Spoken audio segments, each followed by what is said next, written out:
Bom dia, sejam todos muito bem-vindos. É uma satisfação enorme estar aqui com vocês. Já viram que eu vou falar de pé, eu não consigo ficar sentada, gente. Sei que vocês estão aqui por um bom motivo, que é entender um pouco mais do que está acontecendo com essa situação atual. Reforma tributária, por exemplo, é um assunto que eu vou tratar nas locações. E é um assunto que vai atingir absolutamente todos nós. É um assunto atual, é um assunto complexo e que a realidade já é iminente.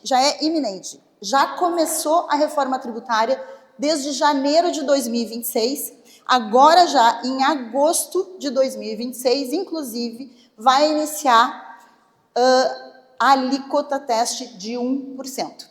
E eu aproveito já esse momento, como eu gosto de fazer, para perguntar para vocês quem aqui dentro tem imóvel alugado, seja na condição de locador ou locatário, se puder levantar a mão. Eu acredito que muita gente, porque nós, advogados, por exemplo, temos imóveis que nós alugamos para o nosso escritório. Na condição de locatário, temos empresas, muitas vezes, que têm imóveis locados.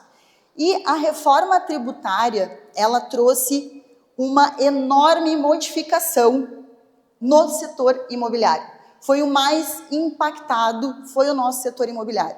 Por quê? Porque antes não existiam tributos que não fossem sobre a renda. Hoje vai existir o IBS e a CBS. Tanto as pessoas físicas quanto as pessoas jurídicas nas locações serão fortemente impactadas.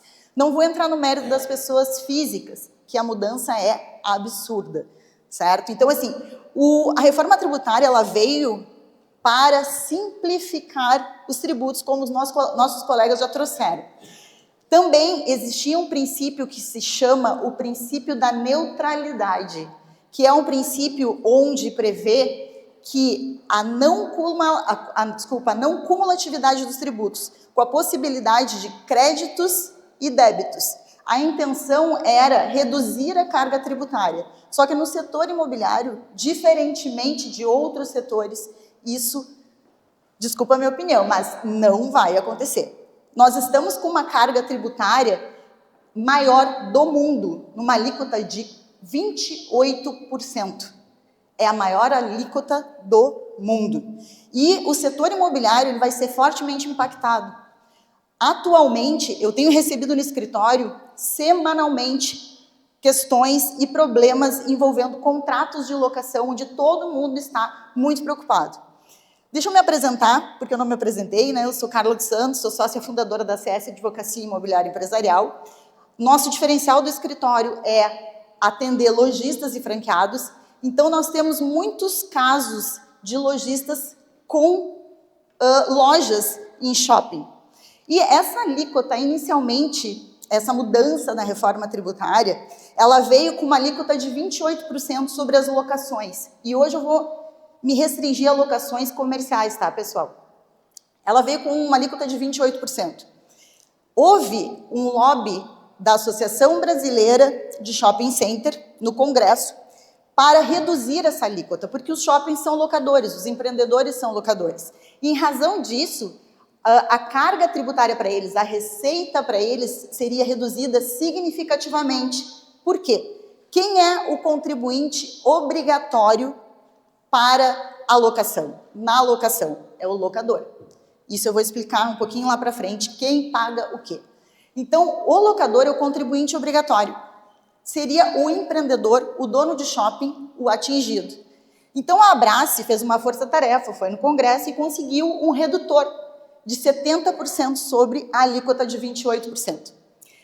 Isso foi um benefício, ainda bem que foi um benefício. Lá no escritório, eu defendo lojistas e franqueados, né? Então, nós somos especializados nessa área de lojistas e franqueados. E o que está acontecendo hoje, em relação a esses contratos de locação, está tendo uma enxurrada de movimentação do shopping, repassando todos esses tributos que seriam da responsabilidade dele para o locatário. Por isso, o risco. E aí, eu estou só dando um passant e depois eu vou entrar um pouquinho em cada situação para a gente entender, tentando tirar um pouco de juridiqueza e trazendo para a nossa realidade, que é a realidade de todos. Então, o que está acontecendo?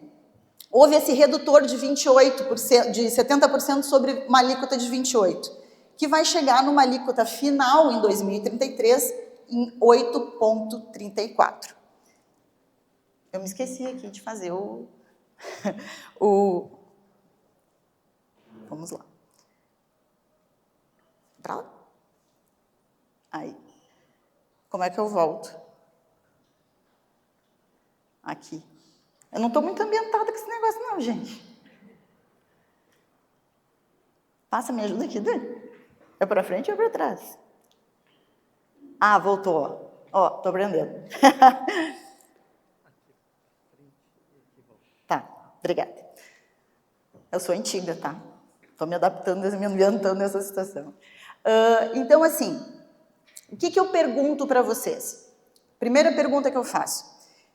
Diante dessa modificação toda da reforma tributária, em que todos nós temos contratos de locação, a gente tem que analisar a situação atual, que é, hoje, o contrato de locação de vocês, ele foi firmado antes de janeiro de 2026 ou já iniciou esse ano?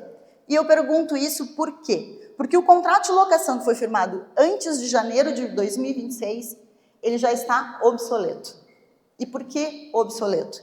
Porque com a reforma tributária, as cláusulas terão que mudar. As previsões terão que mudar, porque os reflexos vão ser significativos na vida das pessoas. Então, o que eu quero dizer com isso para a gente tentar entender o cenário que nós estamos? Quando nós falamos em reforma tributária sobre locações, sobre o setor imobiliário, a gente parte do princípio de que não existiam tributos se não fossem sobre renda incidentes sobre as locações. Quando a gente trata de pessoas jurídicas, a pessoa jurídica ela parte do princípio de que é uma contribuinte obrigatória, certo? Nos contratos de locação, quem é o responsável tributário por recolher os tributos? É o locador.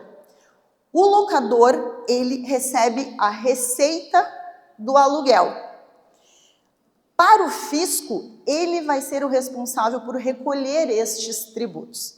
Então, parte-se do princípio de que a receita do aluguel vai ser reduzida significativamente se ele não negociar com o locatário o repasse desses tributos. E o que nós temos quando nós falamos de locação? Nós precisamos olhar essa situação não somente pelo viés da reforma tributária, pela lei tributária, mas sim pela lei de locações, o que diz a lei de locações e o que diz o Código Civil na parte de contratos.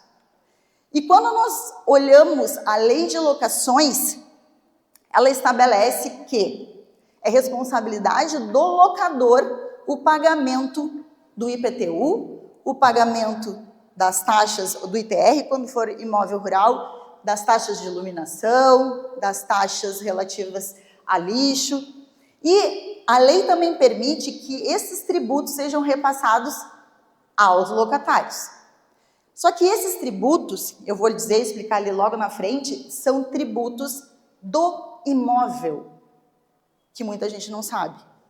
São o que nós chamamos de tributos propter rem. São tributos inerentes ao imóvel, enquanto esses tributos de IBS e CBS, que são novos tributos, são tributos sobre o consumo. E aí a gente se pergunta, tá, mas que consumo, gente? Da onde que locação, compra e venda é consumo? A gente tem que saber que a lei complementar 214, lei complementar 227, elas foram criadas por economistas. Os conceitos são da economia. O conceito relativo à neutralidade é um conceito econômico. O conceito relativo a consumo é um conceito econômico. Aí nós nos perguntamos, não, nós somos advogados, gente. Consumo para mim é outra coisa. Mas vamos ser fortemente impactados. E aquele princípio de neutralidade, aquele princípio de equidade, para o setor imobiliário, vão ter que ser feitos muitos movimentos e mecanismos para se chegar a isso, porque sim, vai ter redução de lucro, vai ter um aumento da carga tributária, se não se tomar e se não se adotar os mecanismos corretos. Aí eu pergunto, esse contrato foi feito no mundo que existia ou para o mundo que existe agora? E essa questão em relação ao setor imobiliário é uma ruptura histórica. E como os colegas já falaram anteriormente, os tributos que incidiam sobre a locação eram tributos sobre a renda, o imposto de renda, no caso da pessoa física, que assim, pessoal, tem muito assunto e tem muito pano para manga. E quando a gente fala de locação comercial, o pano não é só para manga, o pano é para a roupa inteira, porque a situação é uma mudança absurda que vai acontecer, né? Então, assim, surge em substituição ao ICS, ICMS, IPI, que nunca existiram na locação comercial, IBS e CBS, que são tributos novos. Como o nosso colega Andrés já colocou muito bem anteriormente, o que as leis falavam? A lei complementar, ela falava o seguinte, eu li a lei complementar e na íntegra, todas essas legislações, e ela dizia que a grande maioria dos artigos dizia, depende de regulamentação. Todos os casos que estavam, muitos dos casos que estavam colocando ali, que eram obscuros, depende de regulamentação. Essa regulamentação saiu agora, em abril de 2026, que é o decreto 12.955, que estabeleceu mais regras em relação ao sistema e a resolução número 6. Então, o que nós temos? Um IVA dual, que absorveu IBS e CBS numa alíquota de 28% sobre locações e um redutor de 70% que nós conseguimos, que a Abrace conseguiu. Toda pessoa jurídica, ela é contribuinte obrigatória, sem exceção. E a gente vai ver, quando nós falamos de locação, a gente tem que construir diversos cenários. Nós temos o cenário de uma locação comercial, ela pode ser uma loja de rua, uma loja em shopping, ou um estabelecimento em shopping, ou ela pode ser aqueles contratos de locação que nós chamamos build-to-suit, que é aquele BTS, que é aquela locação por encomenda, e a gente tem que ver todos esses cenários. E também Airbnb, que eu não vou nem falar, gente. Airbnb é um caso à parte, que inclusive é outra alíquota, porque foi considerado questão de hospedagem, tá? Então, ali, desde janeiro já de 2026, entrou em vigor, e a alíquota que vai ter ao final de 2033 vai ser de 8,4%. E aí eu vou dar um exemplo que a gente tem diariamente no escritório para vocês, para tentar entender um pouco o resultado disso tudo na realidade. Eu vou dar um nome fictício, né? Carlos, que ele tem, vamos dar um exemplo de uma loja de rua, uma loja normal, que não é em shopping, porque quando falamos em shopping, é muito mais complexo, tá? Então, nós temos Carlos, uma pessoa jurídica, no lucro presumido. E aí eu vou fazer uma pausa aqui para explicar. Vamos desde o início, né? Nós temos locador e nós temos locatário, pessoa jurídica. Considerando que o locador, ele é o responsável tributário, é ele que tem que recolher perante o fisco e responsável perante o fisco o tributo, IBS e CBS. O locatário, ele não tem a obrigação perante o fisco. No entanto, como eu disse inicialmente, a gente tem que olhar o contrato de locação sobre 3 bases. A base da reforma tributária, a base da lei de locações e o que diz o Código Civil em relação a contratos. Quando a gente vai olhar a lei de locações, ela estabelece num artigo que os tributos que são de responsabilidade do proprietário podem ser repassados ao locatário, como uma questão econômica, não responsabilidade fiscal. Eles podem, por força contratual, ser repassados aos locatários. E o que a gente vê nos nossos contratos de locação? Olhem os seus contratos de locação. Os contratos de locação falam o seguinte, não, o meu contrato, os tributos relativos a IPTU, a taxas, são de responsabilidade do locatário o pagamento. E os contratos muitas vezes estabelecem todos os tributos incidentes sobre este contrato de locação vão ser do locatário. E muitas pessoas estão chegando no escritório e dizendo o seguinte: Carla, o meu contrato ele já abarca IBS, CBS. Eu não preciso fazer uma reformulação. Isso na condição de locador. Então, o meu contrato de locação, ele diz, não, todos os tributos relativos a este contrato são do locatário. Só que não abarca. O que vai acontecer com o locador que absorve aquele tributo? Se ele não fizer um aditivo contratual repassando esse tributo para o locatário a responsabilidade, essa cláusula que está no contrato, ela não vai abarcar IBS, CBS, por quê? Porque é um tributo novo. É um novo tributo e é um tributo de consumo, não é um tributo relativo ao imóvel. Então, são duas coisas bem diferentes. Um outro ponto que a gente tem que considerar quando a gente fala em pessoas jurídicas é saber o regime tributário daquela pessoa jurídica que está envolvida tanto como locatária como locadora. Porque o regime tributário, dependendo se é um contribuinte regular, que nós chamamos, que é aquele contribuinte que está no lucro presumido ou no lucro real, ele vai ter a possibilidade de ter créditos. Enquanto aquele que estiver no simples, como locatário, por exemplo, ele não vai ter créditos. Então, o impacto ele é grande nessas relações entre as partes. Ou seja, por exemplo, nesse caso do Carlos, ele é locador, pessoa jurídica, e ele está no lucro presumido. O aluguel dele é em torno de R$25 mil, e, inicialmente, em razão da reforma, ele vai ter que pagar IBS e recolher CBS. O contrato dele como locador não prevê esse tributo e muito menos o repasse dessa responsabilidade do tributo para o locatário. E por que a gente fala em repasse desse tributo? Porque se o locador recebe um aluguel de 25 mil e ele tem que pagar IBS e CBS sobre esse valor, ele vai ter que deduzir, o valor dele da receita vai diminuir, vai reduzir. Nesse caso, ele vai ter um valor de 2.100 a menos da sua receita de aluguel. E lá no final, ele vai ter um prejuízo nas suas receitas que foram projetadas. O que ele poderia fazer neste caso, se ele tem um contrato em andamento? Negociar o repasse desses tributos para o locatário, através de um aditivo contratual. Só que, neste exemplo, o contrato não prevê o repasse, até porque não existia esse repasse, não existia esse tributo. E o locatário se negou a aceitar esse repasse. E o que acontece com o locador nessa circunstância? Ele vai absorver esse prejuízo? O que vai acontecer se o locatário não quiser aceitar? Desculpa, senta e chora. Agora é senta e chora.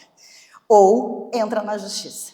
Mas para entrar na justiça, vai ter que demonstrar que houve um desequilíbrio contratual muito grande entre a situação que era anterior e a situação de agora. Vai ter que demonstrar a onerosidade excessiva. Vai ter que demonstrar que aquele valor do aluguel não é mais o valor do aluguel de mercado. Então, a gente vai ter, diante dessas modificações, várias discussões. Mas existem mecanismos que nós podemos adotar para que isso modifique. Então, a disputa vai poder acabar no judiciário. E o que a gente tem que ter em mente? Essa situação vai incidir agora, a situação toda vai mudar desde agora. Agora, a partir de agosto, como eu disse, vai ter uma alíquota teste de 1%, e isso vai sendo progressivamente modificado até 2033. Hoje, uma pessoa jurídica, ela já paga, dentro da sua composição tributária, quando ela é locadora, ela paga imposto de renda de pessoa jurídica, CSLL, paga também PIS e COFINS. Esse PIS e esse COFINS vão ser substituídos pelo IBS e pela CBS. Se a gente vê uma base do que corresponde esse PIS e COFINS, dá em torno de 3,65, que vai ser substituído por 8,64. Ou seja, já aí a gente já vê que já tem um aumento de no mínimo 5% nessa carga tributária, que tem que ser negociada. E quando a gente fala de locação em shopping, aí o negócio pega. Porque quando a gente fala de locação em shopping, contrato de locação em shopping, ele não tem só um aluguel. Ele tem um aluguel fixo, um aluguel variável, ele tem fundo de promoção e propaganda, ele tem condomínio, que às vezes o valor do condomínio é maior ou tão igual quanto o valor de um aluguel. E como se faz com isso? Os shoppings, eles estão passando, desculpa o termo, mas a rodo, sem negociar com o lojista, sem conversar, sem considerar o enquadramento tributário dos lojistas. Eles simplesmente estão passando um aditivo contratual prevendo que esses tributos de IBS e CBS têm que ser absorvidos pelos locatários. E como fica aquele locatário no Simples Nacional? E isso eu vou demonstrar um pouquinho para vocês, de acordo com a prática. No shopping, a base de cálculo não é só uma, porque o contrato é complexo, bem complexo. E o que nós temos? Por exemplo, um exemplo prático. Um aluguel mínimo, que na locação ao final em 2033 vai ser de 8,4, um aluguel variável, que também vai ser 8,4, uma taxa administrativa que muitas vezes o locatário paga, só que sobre essa taxa administrativa não vai ter um redutor de 70%. Nessa taxa administrativa o redutor vai ser outro, até porque não é aluguel. Não é aluguel. É um outro tributo, é uma outra alíquota que incide sobre esse tributo. E vai ter o fundo de promoção e propaganda. Como é que funciona o fundo de promoção e propaganda? Ele é um percentual cobrado sobre o aluguel. Normalmente ele gira em torno de 20% a 25% incidente sobre o valor do aluguel. Mas o destino dessa verba é para pagamento de marketing, do pessoal relativo ao marketing, às propagandas e diversos outros serviços. E como é que fica isso? Em termos de alíquota? Vai ter uma discussão. Porque uns vão defender que é a alíquota do aluguel, porque incide sobre o aluguel, e outros vão dizer que é de serviço. Então, vamos ter uma discussão forte em relação a isso. Só que o regime tributário é que vai ser determinante para o custo real, seja do locatário, seja do locador. E aqui temos um comparativo do que vai acontecer. Por exemplo, um locador que estiver no lucro real ou no lucro presumido, que é considerado aquele contribuinte regular, com uma locatária. O que se pode fazer nessa circunstância? O locador, em princípio, vai absorver este tributo. E o que ele pode fazer se o locatário dele estiver no lucro presumido ou no lucro real? Fazer uma negociação que é mais fácil, repassando através de um aditivo contratual, demonstrando que este locatário vai conseguir se creditar daquilo que ele vier a pagar a título de tributo. Por quê? O locatário, pagando o tributo, que é quem absorve o custo, vai poder se creditar, se ele estiver no lucro presumido ou no lucro real. Então, se o locatário for do Simples Nacional, aí é diferente. Porque ele não vai conseguir se creditar praticamente de nenhum valor. E todo o valor que for repassado para ele, se o locador chegar e disser assim, olha, eu quero repassar para ti, através de um aditivo contratual, a responsabilidade pelo pagamento do IBS e da CBS, além do pagamento do valor nominal do aluguel. Então, o que está acontecendo? Tu tem o valor do aluguel, tem o valor dos tributos incidentes, que vão ter que ser destacados do valor do aluguel, e o shopping ou o locador está passando, através de aditivos contratuais, a responsabilidade do pagamento, além do valor nominal do pagamento também do IBS, absorver esse pagamento do IBS e da CBS. Se tu estiveres no lucro presumido na condição de locatário, tu vai absorver prejuízo, porque tu não vais conseguir se creditar. Se tu estiveres no lucro real, tu vais conseguir se creditar desses valores que tu venha a absorver como IBS e CBS. Só que a maioria, por exemplo, dos lojistas em shopping, a grande maioria, que são lojistas satélites, pequenos lojistas, eles estão no lucro no Simples Nacional. Então, tudo que eles pagarem, se eles não fizerem um planejamento tributário, uma alteração da sua situação tributária, do seu enquadramento tributário, eles vão absorver prejuízo. E isso também vai prejudicar a concorrência. Então, no exemplo que eu dei, se nós temos um lojista em que ele está no Simples Nacional, ele vai poder... Eu vou voltar ali um pouquinho. Aí. Então, nós temos um exemplo ali em que um lojista que está no lucro real e no Simples Nacional, em que aquele lojista vai absorver 8,4% e não vai se creditar de nada.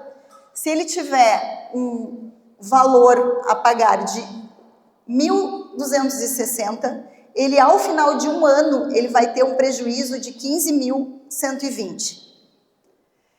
E isso, o que a gente tem que ter em mente? Que todo esse prejuízo que ele absorver, ele vai estar prejudicado em relação à sua concorrência. E o que eu quero dizer com isso? No shopping nós temos, por exemplo, e até numa loja de rua, quando a gente fala de lojistas, por exemplo, mas isso pode acontecer com várias pessoas, porque quem vai pagar a conta ao final somos nós. Nós, consumidores, vamos pagar a conta disso tudo. Seja nos serviços que nós vamos prestar, seja nos produtos que nós vamos comprar, quem paga a conta ao final é o consumidor.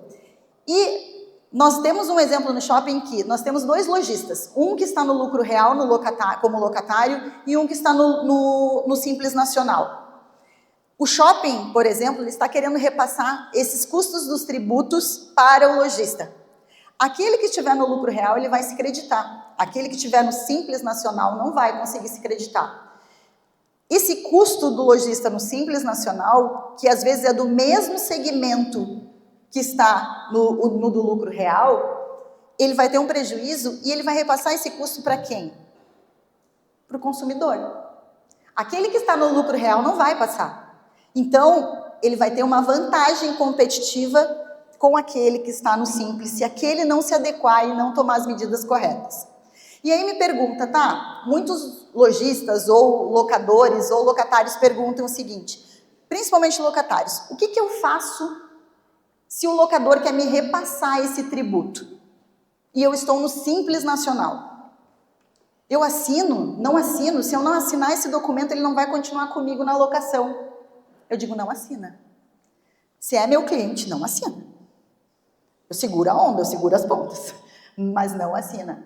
E por quê? Não assina enquanto tu não analisares os impactos que isso vai gerar para a sua operação, para o seu negócio, e tudo pode ser negociado, tudo pode ser equilibrado. Existem cláusulas específicas que podem ser elaboradas e que constam no contrato, como eu vou mostrar agora adiante, que vão poder minimizar esses custos e que vão poder equilibrar essa relação. E tudo é negociação, gente. Tudo são questões que devem ser consideradas e colocadas no papel, porque cada caso é um caso. Cada situação tem que ser analisada em concreto, especificadamente, para aquela situação e para aquele cliente. E isso é um diferencial competitivo, inclusive, para nós, advogados. Nós precisamos entender os reflexos que isso está gerando para os nossos clientes, para vocês. E é fundamental, porque depois vai atingir o bolso do nosso cliente. Então, ali... num shopping, por exemplo, se tem um Simples Nacional, sem crédito algum, ele vai acabar acumulando naquele exemplo ali, considerando todas as bases de cálculo, que é aluguel mínimo, variável, taxa de administração, fundo de promoção, nesse exemplo, em torno de 18.500. Ao ano, final de 5 anos, em torno de R$102.000. E ao final de um ano, 20.400 de custo puro. Essa questão eu já tinha trazido anteriormente, que é aquela cláusula que estabelece nos contratos que todos os tributos incidentes sobre o imóvel correm por conta do locatário. Essa cláusula genérica, que já consta nos contratos de locação, não serve para passar para o locatário a responsabilidade. Eu friso isso porque muitos clientes estão dizendo: Carla, eu tenho no meu contrato prevendo isso, então eu estou tranquilo. Meu contrato já prevê que todos os tributos vão ser repassados. Reforço. Não, gente. Tem que ser feito um aditivo contratual prevendo especificadamente IBS e CBS, se tu és locador.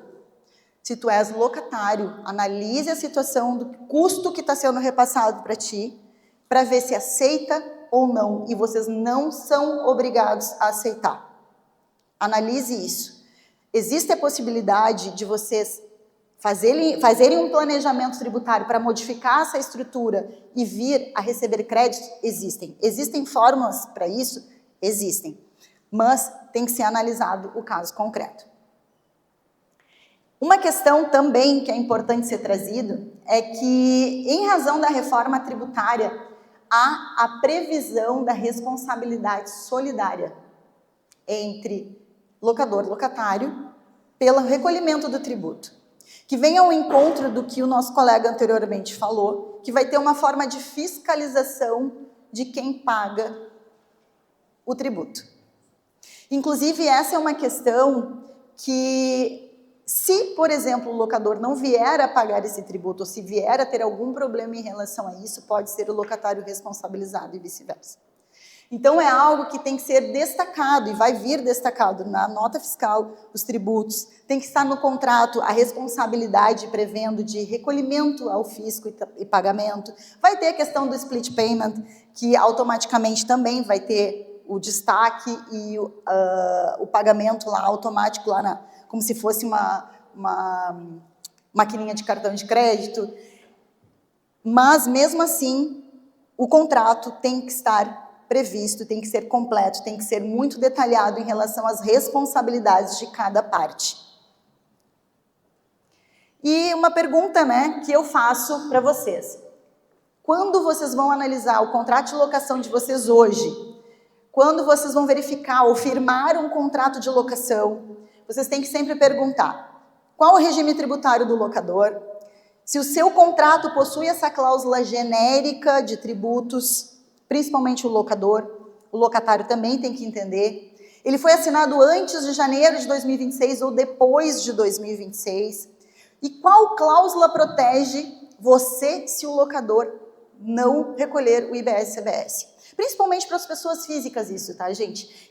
E que é uma situação até à parte e seria muito interessante porque as pessoas físicas foram fortemente impactadas em razão disso, se ela se tornar contribuinte do IBS e CBS, que pode vir a se tornar, desde que preencha alguns requisitos, que eu não vou entrar no mérito, mas caberia um assunto bem interessante aqui também.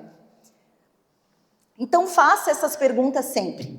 E o que a gente pode fazer? Aí me perguntam, Carla, o que a gente pode fazer em relação a essa situação toda, essa celeuma, para se resolver? Por exemplo, chega um locador e que quer repassar para mim esses tributos para reformular o contrato e tornar equilibrada essa relação. O que pode ser feito? Eu tenho que aceitar? Não, não tem que aceitar. Analisa primeiro a situação, faça os cálculos pertinentes. Se for o caso, faça também um planejamento tributário, uma modificação na sua estrutura, para ver os impactos que isso vai gerar na sua operação, nos seus custos, na sua margem de lucro, no seu custo de ocupação. Então, analise isso. Mas existem possibilidades de uma negociação mais equilibrada.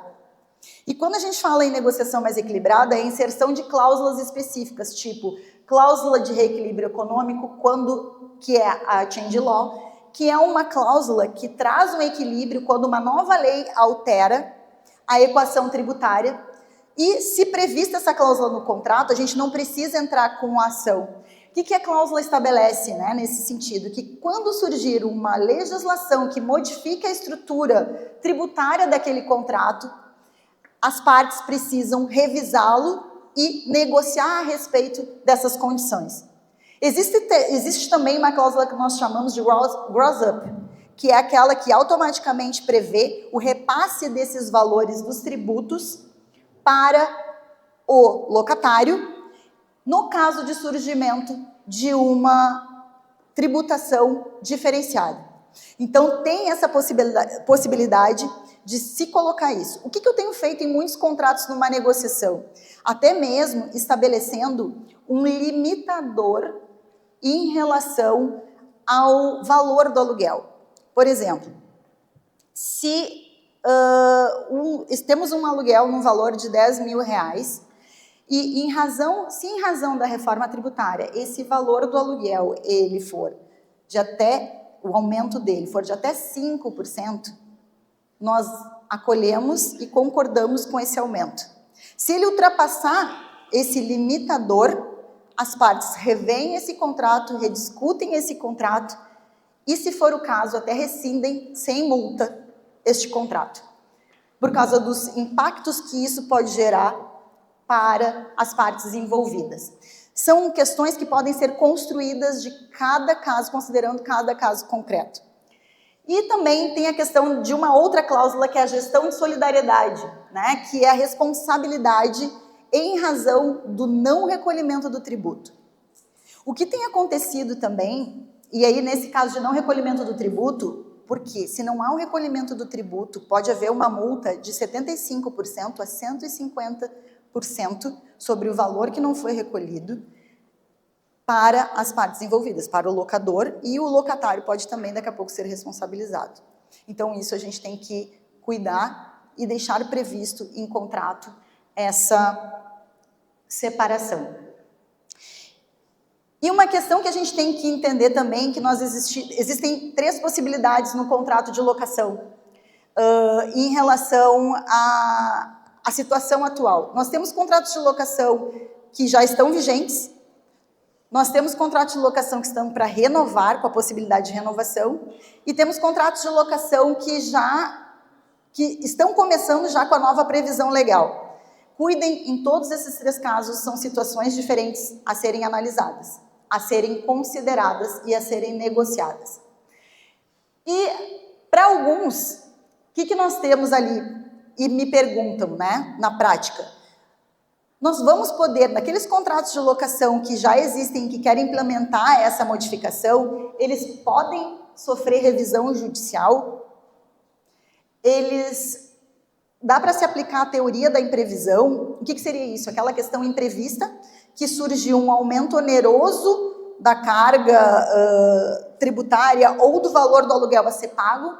Eu posso arguir isso, eu posso alegar essa teoria da imprevisão, essa onerosidade excessiva? Em alguns casos, eu acredito que vai ser possível, dependendo da situação e se demonstrado essa disparidade. Só que tem muitas pessoas já entendendo que não será possível, dependendo de quando o contrato for firmado ou quando ele foi firmado.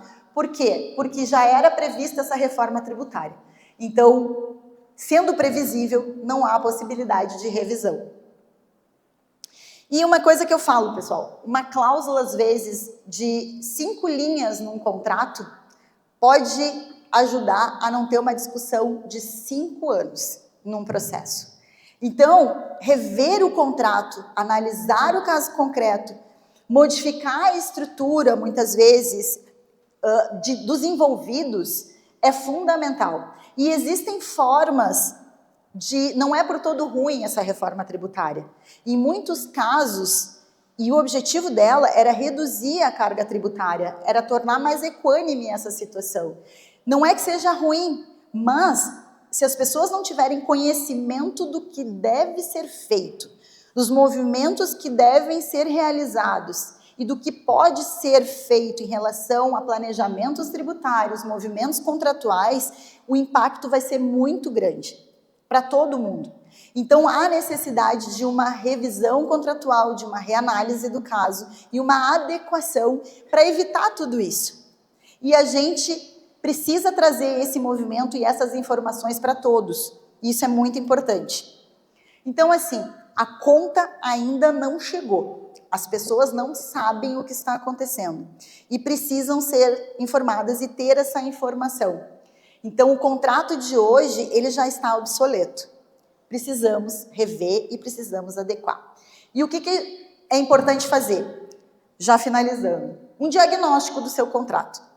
Analise os seus contratos, entenda o que pode ser feito ou não. Analise cada um dos contratos, temos que mapear os riscos, porque nós podemos reduzir margem de lucro, nós podemos aumentar o custo e ter como benefício essa reforma tributária, na maioria dos casos, e não como um aumento de despesa. Então, há movimentos que podem ser realizados. Colocando, nesse caso de contratos de locação, 3 cláusulas muitas vezes, e analisando a situação e fazendo uma boa negociação, a gente consegue distribuir esse custo e reduzir esse prejuízo que daqui a pouco ali na frente muitos poderão vir a ter. É isso, pessoal, agradeço vocês. E caso haja alguma dúvida, alguma questão que posteriormente alguém tenha, eu fico à disposição, podem me mandar, eu vou adorar responder e auxiliar no que for preciso.